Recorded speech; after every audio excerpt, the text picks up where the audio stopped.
The winter session has ended and yet we don't know what is the personal corruption or evidence of it that the Congress Vice President has against the Prime Minister. Sambit Patra of the BJP continues to be with us, as does Nasir Hussain of the Congress. Mr. Hussain, tell me, you have multiple platforms available to you. The Congress Vice President has spoken multiple times outside Parliament, in press conferences, while meeting people in Dadri.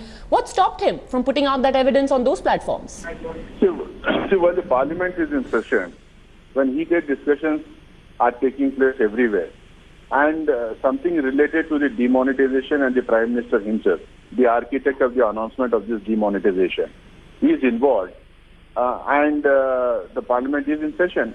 So the Vice President of the Congress Party, Mr. Rahul Gandhi, chose to stay put in the Parliament, chose to find an opportunity to speak in the Parliament, but unfortunately, this entire session has been washed out because it stops him from putting out that information or any other platform. There is no rule that stops him.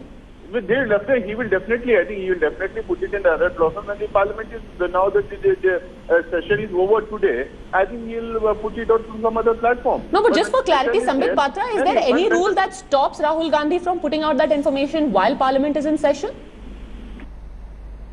See, that was only a lot of noise that Mr. Rahul Gandhi made. Had he had any kind of substance to his speech, then he would have probably held a press conference to that effect. But leaving that aside, look, as far as the opposition skirting the Parliament is concerned, right from the day one, the Treasury benches had made it extremely clear that we want a debate, we want a healthy debate, and let the debate start today itself. And heeding to the call by the Treasury benches, in fact, if you would remember, the first day was a fruitful day in this session. 16th of November had debates, 3 of the Congress leaders and other opposition leaders spoke, and in fact the suggestions that were meted out were carried by the government. Remember, the 2.5 exemption in the marriage was because of that debate the very first day that we had in the floor of the Parliament. But the irony is, thereafter the goalpost was changed by the opposition. The opposition said, and the irony is, even today the opposition is maintaining that we wanted a voting. We wanted that the rule should have been, the discussion should have been under 56 and then 84. So naturally they wanted a voting. My prime concern is, what was your agenda? Your agenda, you say, is to see to it that the people on the street are suffering, the inconvenience of the people, and you want to discuss the inconvenience on the floor. But over here, what I can smell is pure politics. You wanted to go into the voting mode only because you wanted to see who stands where. I mean, you did not know who stands where on this issue. The government stands with demonetization and the opposition is the one which is confused. So just in order to see which opposition party stands which way, you wanted a voting, and for that you stalled the Parliament for 15 long days. This is something which is deplorable, yes, Mr. and we all have seen. Unfortunately, the party which had supported stalling of the Parliament, the party whose leaders had again and again on record have said that protesting, stalling the Parliament is a form of protest. So this is the party which is speaking about stalling of the Parliament. And no, but I beg to differ. You had the Parliamentary Affairs Minister on multiple occasions and the MOS saying inside the House, we are willing to have a debate.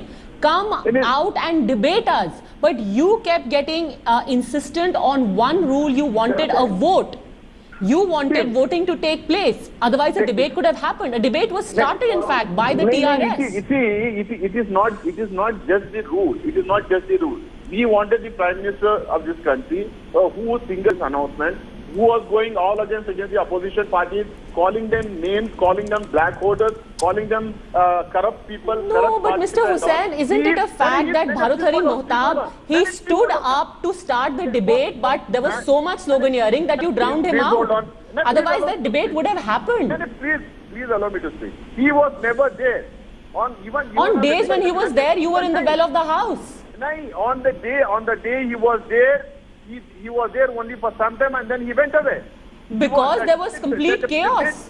Debate took place till the time he was there. When he was there, no, that's not correct. Sambit Patra, is that correct? That there was a probability of a debate, but the Prime Minister walked out? When Lok Sabha was adjourned, if he allows me, I will speak. He chose not to stay in the Rajya Sabha. Okay, so let's ask the BJP why that happened. Yes, Sambit Patra. See, I've been listening to most of the Congress spokespersons as well as the top leaders. The pain of the Congress spokespersons and the leaders have been, this decision was taken single-handedly by the Prime Minister. He took all the credits for it. He attacked the opposition in public rallies. So only person who's put speak on the floor of the Parliament is the Prime Minister. No one else, the ministers and the other parliamentarians should not speak on this issue. This is absolutely a wrong foundation of parliamentary democracy because the government functions collectively. Whoever makes the announcement is immaterial, but remember, it is the collective responsibility of the government to mitigate any kind of doubt that you have. You have the right to have doubts. Number two, you asked these questions multiple number of times that where is the Prime Minister? If he would be present, we would debate. On multiple times thereafter, the Prime Minister was present both in the lower house as well as the upper house. You did not debate. You wanted the Prime Minister to be present all the hours that the Parliament was functioning, which is not possible in the parliamentary democracy. And thirdly, in fact, Mr. Arun Jaitley as well as Mr. Rajnath Singh, the two tall leaders from the Bharatiya Janata Party treasury benches, they reassured the House, the opposition, that the Prime Minister would intervene. If you have questioned, the Prime Minister would surely intervene. Okay, but clearly there was no intent to have a debate to begin with. But we're certainly hoping, and I certainly hope that Mr. Hussain is listening to this, and now that the Parliament session is over, finally we will get to hear of that evidence of personal corruption against the Prime Minister, and then we will question the party about it.